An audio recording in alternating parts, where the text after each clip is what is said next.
Por supuesto, al agradecimiento a todos los miembros de la Comisión Jurídica, que bueno, durante estos años ha sido un lujo trabajar con ellos y hacer esta labor. También reitero el agradecimiento al Mundo por haber acogido estas publicaciones y al resto de los medios en los que también se han incluido estas publicaciones. Yo querría explicar un poco, por un lado, por qué se llega a estos artículos en continuación de lo que planteaba fundamentalmente Zabala, y después explicar brevemente, de una manera muy resumida, cuál es el contenido del libro y en qué apartados está dividido.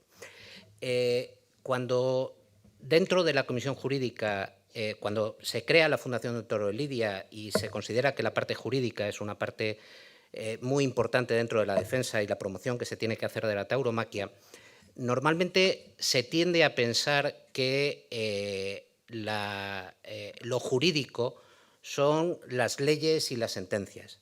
Y eso, sin duda, es una parte esencial de lo jurídico. Pero lo jurídico es también la sensación, las ideas, el pensamiento de toda la sociedad sobre cómo deben construirse nuestras relaciones sociales. En ese sentido, era fundamental, cuando se inicia la labor jurídica de la Fundación, no solamente actuar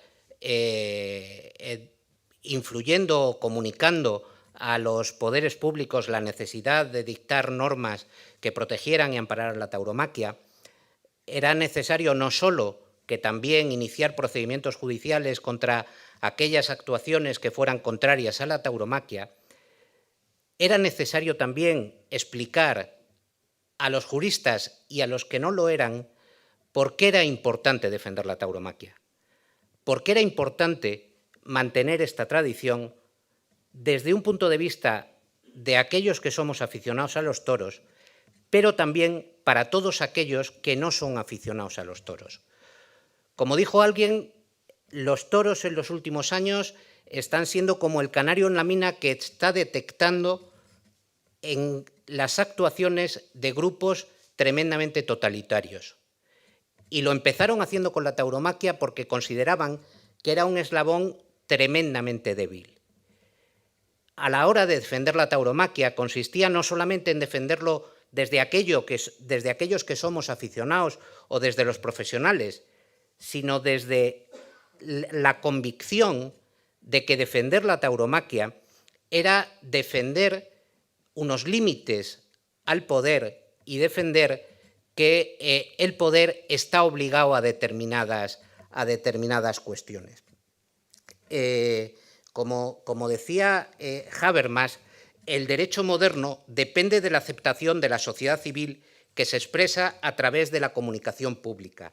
Por eso era importante tener esta comunicación pública y exponer las razones de esta defensa de la tauromaquia.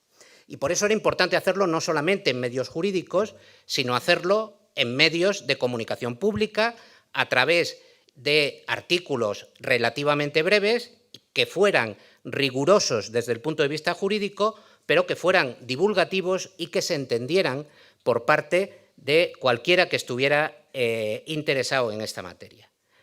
Eso es lo que recoge el libro, multitud de artículos escritos durante estos 10 años. Y artículos que están agrupados en algunas materias, y voy a intentar resumir de cada una de ellas por qué es importante lo que se incluye en los artículos dentro de cada uno de estos capítulos.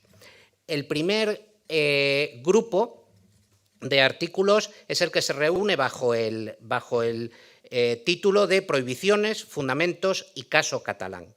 Aquí se reúnen todo el grupo de artículos que explican aquello que nos ha detallado perfectamente Tomás Ramón, indicando por qué la cultura es algo que nace del pueblo y por qué las administraciones públicas lo que tienen es la obligación de promover y difundir la cultura y no de establecer límites a la cultura. Y cómo en eso nos estamos jugando mucho, no solamente desde la tauromaquia, sino desde el conjunto de la sociedad civil. Porque si permitimos que prohíban la tauromaquia porque hay algunos que no les gusta o que no están de acuerdo, lo que estamos es abriendo la mano a que los poderes públicos puedan decidir qué es cultura y qué no es cultura y cuáles son los límites de la cultura. Y eso nos lleva a un ámbito totalitario bastante peligroso. El segundo capítulo es el que se refiere al caso Balear.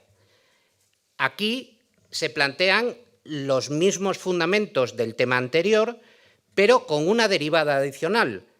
Cuando el Parlamento Balear aprueba esa ley absolutamente disparatada, donde intenta alterar completamente el rito taurino, lo que hace es responder a la sentencia del Tribunal Constitucional que ha dicho que las comunidades autónomas no pueden prohibir la tauromaquia, pero que obviamente mantienen sus facultades en materia de espectáculos públicos.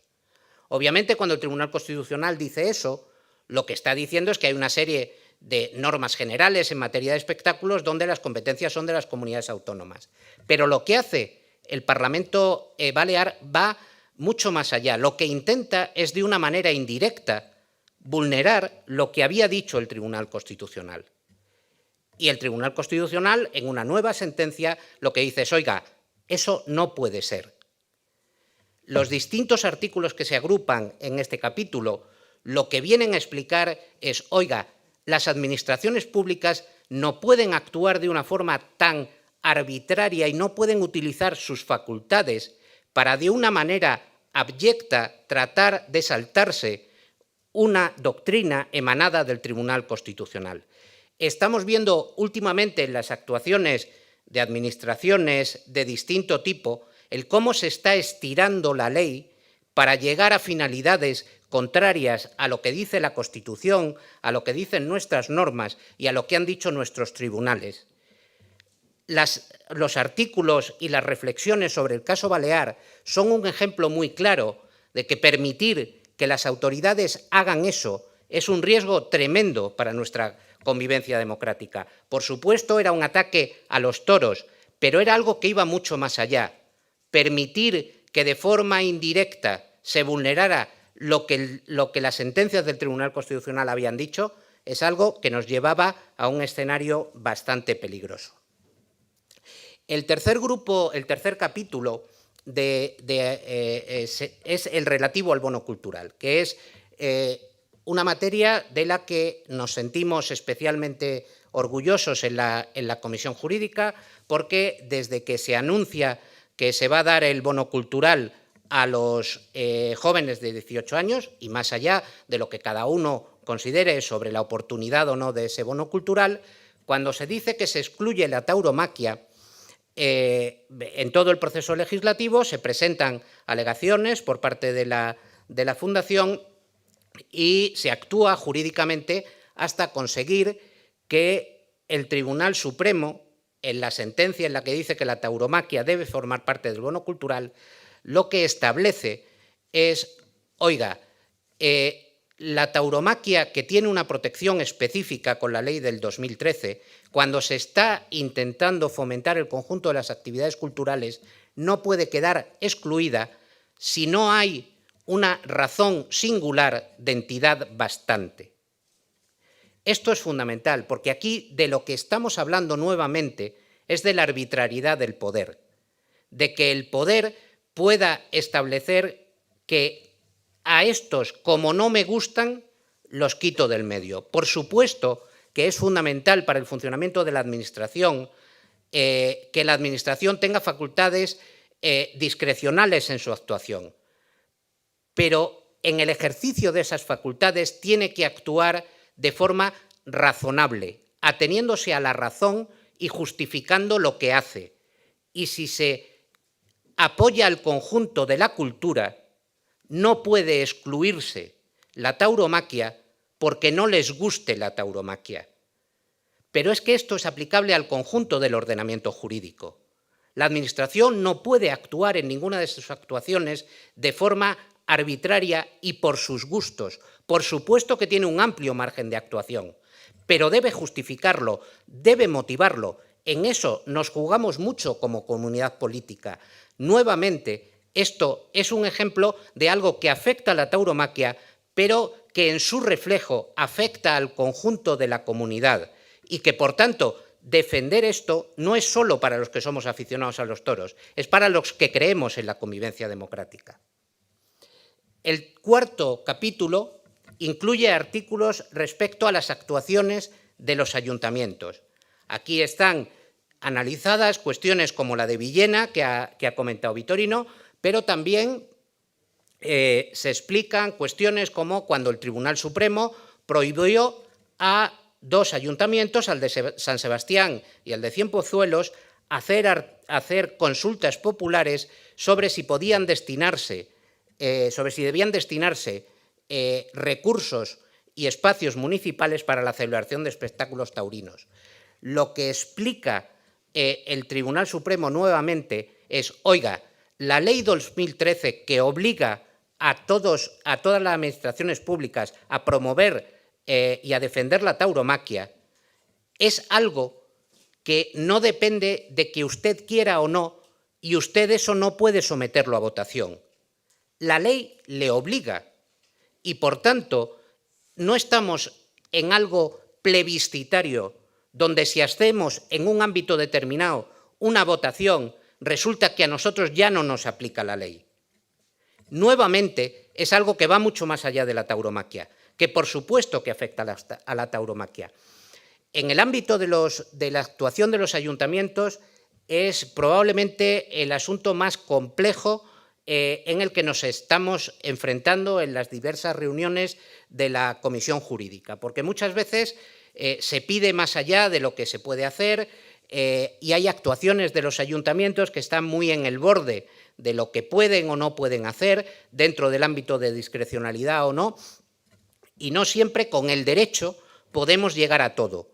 Pero sí es importante que sigamos insistiendo en que la ley obliga a todos y que las actuaciones en relación con administrativas de todo ámbito tienen que estar fundamentadas. El siguiente capítulo, el título es Derecho al honor y redes sociales. Aquí se agrupan dos tipos de cuestiones. Por un lado, ya se ha comentado antes, coincidiendo prácticamente con el nacimiento de la Fundación del Toro de Lidia, coincidieron con la muerte en el ruedo de Iván Fandiño y con la muerte en el ruedo de Víctor Barrio. En ese momento, además, era un momento donde las redes sociales estaban empezando a tener una relevancia enorme en cuanto al poder de comunicación. Y aquello era una selva. No sé si más o menos de lo que es ahora, pero era una selva. Y la gente consideraba que lo que se decía en las redes sociales era algo que no tenía relevancia jurídica alguna. Ahí hubo que poner pie en pared y explicar que, por supuesto, el derecho al honor era algo que también estaba en el ámbito de las redes sociales. Se explica por qué una cosa es que alguien esté a favor o en contra de los toros o que pueda ser muy crítico con los toros, pero que eso no permite en ningún momento denigrar a una persona y menos aún en el momento en los momentos posteriores a que ha fallecido en una situación tan dura como esa, con lo que se afecta a todos sus familiares y a todas las personas que están en torno a él. La jurisprudencia que se creó en torno a esas sentencias y la explicación es bastante relevante. Y se plantea también aquí una cuestión en la que yo creo que estamos solo en el inicio, que es hasta qué punto las redes sociales y las plataformas pueden o no discriminar a la tauromaquia. Aquí estamos en un ámbito que ya no estamos en el ámbito de las administraciones públicas y aquí la discusión está solo en el inicio, en España y en otros países de nuestro entorno. Básicamente, aquí la cuestión es, las redes sociales son empresas privadas.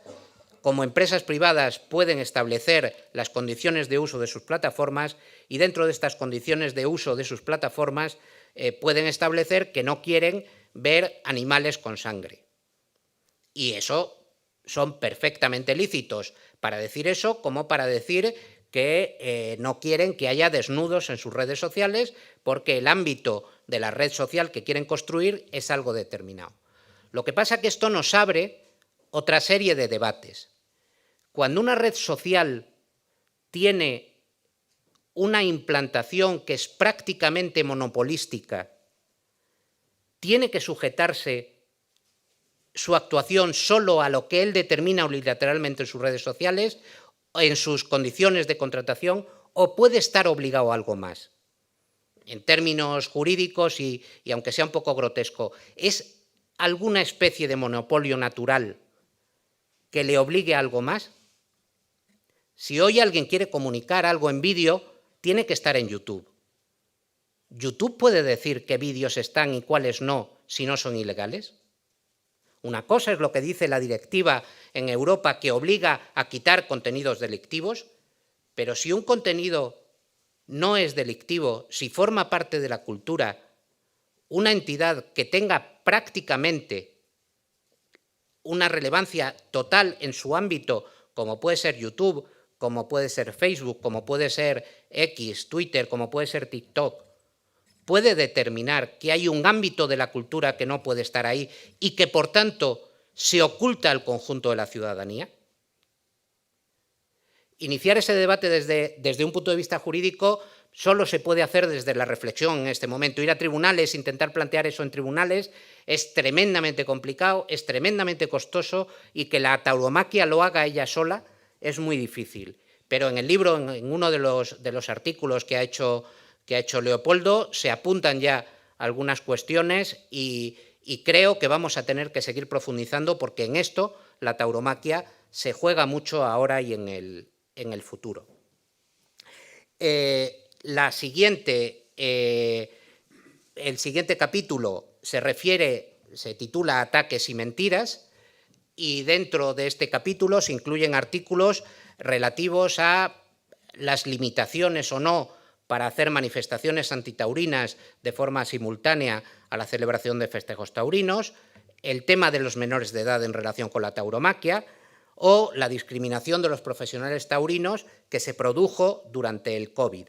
Nuevamente, estamos hablando de temas que afectan a la tauromaquia, pero que van mucho más allá. En el derecho, por supuesto, ineludible a la manifestación, cuando hay alguien que está a 10 metros de una taquilla y te está diciendo asesino, no hay ahí un riesgo de alteración de orden público que debe controlar la Administración. En el tema de los menores, es la Administración la que debe decir en qué momento deben acceder los menores a las actividades culturales o son sus padres. ¿Cuál es el ámbito de las administraciones y de las familias respecto a la educación de los hijos? Es mucho lo que nos jugamos. Aquí hay reflexiones que afectan a la tauromaquia y que van más allá. El siguiente capítulo engloba artículos con el título Enseñanzas de la historia, y ahí hay cuestiones diversas también. Hay 3 artículos que hablan de cuestiones históricas vinculados también con lo jurídico, que nos dicen que este debate, algunos creen que esto es un tema muy reciente, pero que desde hace ya muchos años estos debates se venían planteando. Beatriz lo ha diseccionado como nadie en su libro en el que habla de los taurinos y antitaurinos y lo explica perfectamente. Y por último, hay un capítulo que yo creo que es especialmente importante y en el que tenemos una especial responsabilidad, que es el que habla de la tauromaquia en el mundo. Hay un pequeño artículo de cada uno de la situación actual de la tauromaquia en cada uno de los países taurinos. Ahí, y no quiero dejar de mencionar a los que los han escrito: Santiago Aguilar en Ecuador, Pablo González de Barbieri en Perú, Víctor Ramírez Vitico de Venezuela, González Saz de Santa María en Colombia, Salvador Arias en México, Protoiro en Portugal y Fanny Jourdan en Francia. En cada uno de estos artículos se da una breve explicación de qué protección tiene o no tiene en los distintos países taurinos y cuáles son los ataques que se están produciendo y la defensa que se está produciendo en los distintos países. Aglutinar la defensa en estos países es muy complicado, pero yo creo que compartir puntos de vista y compartir las razones profundas por las que debe defenderse la tauromaquia es imprescindible. En la medida que podemos, desde la Fundación, estamos intentando apoyar a las instituciones que están defendiendo a la tauromaquia en los demás sitios, pero aquí todos nos jugamos mucho. Lo que está pasando en México es un ataque muy peligroso y en otros países, Colombia es otro ejemplo muy claro. Hay razones muy poderosas para defender la tauromaquia. Vicente aludía al ejemplo francés y a lo que eso significa. Creo que incluir estas reflexiones en el libro es muy importante para que todos seamos conscientes de qué es lo que está pasando en cada uno de los países y el compromiso que podamos tener para colaborar en esta reflexión conjunta para esos países creo que es también muy importante. En definitiva, el libro es un libro que recopila muchos artículos en estas cuestiones en las que, como digo, se refleja el pensamiento que ha habido sobre la defensa de la tauromaquia, que es mucho más que la defensa de la tauromaquia. Es la defensa de unos valores de convivencia democrática y de los límites al poder. En eso, y lo estamos viendo cada día, nos jugamos mucho. Muchas gracias.